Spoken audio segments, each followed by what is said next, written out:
হচ্ছে যে আপনারা জানেন যে ইতিমধ্যেই আমরা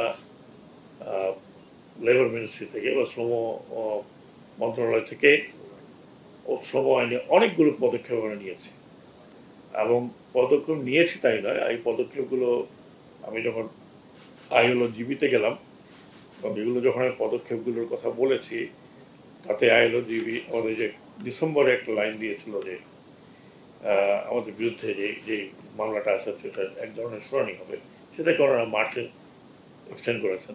এর মধ্যে আমাদেরকে কাজগুলো যেগুলো আমরা করেছি সেগুলো মোটামুটি অ্যাপ্রুভ হয়েছে এবং এগুলো এখন আমাদেরকে আইনের মধ্যে করতে হবে। সেটা নিয়ে আমি তাড়াতাড়ি বসবো, আমি এখন সময় পাইনি সেটা নিয়ে।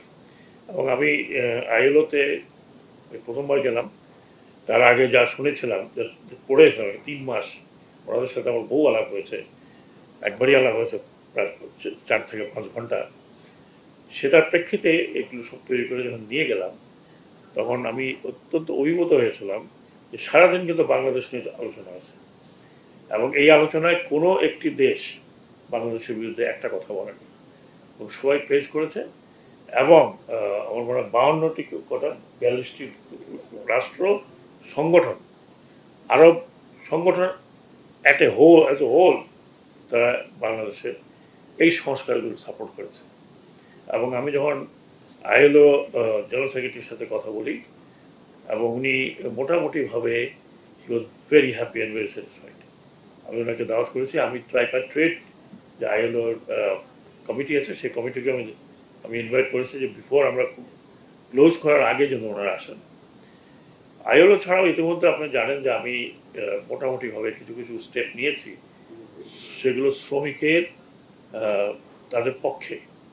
আমার মনে হয় না বাংলাদেশে কখনো কোনো এই মন্ত্রণালয় থেকে কখনো কাউকে কোনো মালিকদের বিপক্ষে কেউ দাঁড়িয়েছে, because everybody was interested, conflict of interest ছিল। আমি মোটামুটিভাবে মালিকদের বিপক্ষে দাঁড়িয়েছি। আমার সিকিউরিটি না থাকলে যখন থাকবে না তখন তাদের মাইক খেতে হবে আমাকে। হ্যাঁ, তো কাজেই আমার উপরে অনেকেই ছাপা, অনেক মেসেজ পাই, বাট আমি বলেছি যে আপনি সব কিছু করতে পারেন, আপনি গাড়ি করতে পারেন, আপনি বিদেশ যেতে পারেন, আপনার কোনো অসুস্থতা হলে আপনি চেক আপে যেতে পারেন, অথচ আপনাকে যখন শ্রমিকের বেতনটা দিতে হয় তখন আপনার নানামুখী সমস্যা সৃষ্টি হয়। আমার টাকা নাই, আমাকে ব্যাংক ধরে ফেলছে। তো ব্যাংক ধরবে না কেন? আপনি তো ব্যাংকের কাছ থেকে টাকা নিয়েছেন, সেটা ফেরত দেন না। হাওয়ার সুলতানুদ্দিন সাহেব বলেছেন, আমি এটা প্রথমেই আমি সেক্রেটারি সাহেবকে আগেই বলেছি যে আমরা একটা ইন্টারনাল কমিটি বানাবো শ্রম মন্ত্রণালয়ের, উনি অ্যানাউন্স করবেন, অত এডিশনাল সেক্রেটারি দিয়ে হেড করে এটা স্টাডি করা হবে। স্টাডি করে দেখা হবে যে কি কি বিষয়গুলো বা আপনারা যেগুলো রেকমেন্ড করেছেন সেই রেকমেন্ডেশনগুলোর সাথে আমরা অলরেডি কাজ করেছি, সেখানে কতখানি সামঞ্জস্য আছে বা গ্যাপ আছে, সেই গ্যাপগুলো নিয়ে আমরা কাজ করবো। যেখানে যেখানে আছে এনিথিং হুইচ ইজ ফিজিবল বাংলাদেশে, একটু মনে রাখতে হবে যে আপনি আমাকে রিকমেন্ড করেছেন কিন্তু আমি ফেস করছি। সো আমাদের আর্থসামাজিক ব্যবস্থা যে অবস্থা এখন এই মুহূর্তে আছে সেইগুলো লক্ষ্য রেখে কতখানি করা যায় আমি আপনাদেরকে কথা দিতে পারি। As far I am concern, আমি কিন্তু এই কমিটি আমাকে রেকমেন্ড করবে ফার্দার কোন কোন বিষয়গুলো আমরা অলরেডি করে ফেলেছি অথবা করার পথে কোন কোন বিষয়গুলো নতুন আসছে যেগুলো নিয়ে একটু আলোচনা করতে হবে ফার্দার।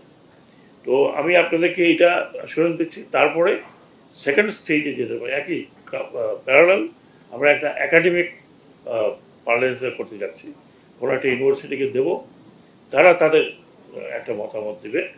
সেটা আমাদের সাথে একটা ইউনিভার্সিটি এমইউ হচ্ছে, তাদেরকে দেবো যে এটা স্টাডি করে, হয়তো তারাও জানে, আমি জানি না তারা পেয়েছে কি পায়নি, তারা একটা স্টাডি করে তাদেরও একটা যে রেকমেন্ডেশন দেবে। তো সব মিলিয়ে আমরা করবো পজিটিভ পদক্ষেপে যাব। আমি ওয়েট করবো না যে আমাকে চিফ অ্যাডভাইজার বললেন কি বললেন না, আমার কাজটা আমার। এখন আমি হয়তো উনি বলতেও পারেন, নাও বলতে পারেন, হয়তো উনি ভাবলেন যে আমরা কাজ করছি এটার উপরে। এই ফার্স্ট একটা পূর্ণাঙ্গ রিপোর্ট আমি পেয়েছি, আমার তো আর কারণটার উপর রিপোর্ট নেই, শিপিং মিনিস্ট্রিতে কোনো রিপোর্ট নেই। সো আশা করি যে এটা আমরা কার্যকর করবো যতদূর সম্ভব। আর আপনাদের সহযোগিতা ডেফিনেটলি প্রয়োজন, যেখানে আমাদের দরকার হবে আমরা কমিশনের মেম্বারদেরকে ইনক্লুড করে নেব যখন আমরা একটা স্টাডি করার পরে যখন আমরা আলোচনা করব তখন আপনাদেরকে ডেফিনেটলি ইনক্লুড করে বাকিদের সাথে ইনক্লুড করে প্রত্যেকটি বিষয়ে আলোচনা করব। এটা আমি আপনাদেরকে অ্যাসুরেন্স দিচ্ছি। আজকে সারাদিন বাইরেই ছিলাম, তো সেজন্য আমি একটু দেরি হয়ে গেছে, সেজন্য আমি অত্যন্ত দুঃখিত। আমাকে সেই গুলশান থেকে আমি 2টার সময় রওনা হয়েছি, এখানে 3:30টায় পৌঁছে একটু যা হয় আর কি, একটু নামাজ পড়তে পড়তে দেরি হয়ে গেছে। তো আপনাদের অনেক অনেক ধন্যবাদ। আর মিডিয়া যারা আছেন তারা যদি অপেক্ষা করতে পারেন তাহলে ভালো হবে, কারণ আমরা একটা পুরোপুরি একটা মিটিং আছে আমাদের, ওটা খুবই ইম্পর্ট্যান্ট। ওটাও শ্রমিকের সাথে একটা যোগসূত্র আছে। একটা মিনিট আছে, আমি এখনো শেষ করি নাই, একটু এত অধৈর্য হলে হবে।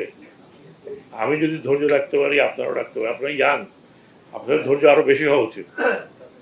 তো এই মিটিংটা আছে, এই মিটিংটা ওটাও ইম্পর্টেন্ট, ওটাও শ্রমিকের সাথেই জড়িত। আমরা মিটিংটা করে যদি আপনারা থাকেন আমরা ফলাফল জানাতে পারবো, বা স্টেপস কি নিতে যাচ্ছি সেগুলো জানাতে পারবো। সেই জন্য আমি অনুরোধ করবো যে আপনারা একটু অপেক্ষা করেন। আমরা বেশিক্ষণ লাগবে না, আমাদের ম্যাক্সিমাম 20 থেকে 30 মিনিটের মধ্যে আমরা অত্যন্ত গুরুত্বপূর্ণ একটা মিটিং শেষ করব। আই হ্যাভ সেড কমিটি একটা তৈরি করবে, দেখবে, তারপরে আমরা আমাদের টিসিসি আছে তাদের সাথে বলবো, তাদের সাথে বসে তারপর আলোচনা করব যে এনারা এই রিকমেন্ডেশন দিয়েছেন, আমাদের এই মতামত, আপনাদের কি মতামত। কথাটা বুঝতে পারছেন?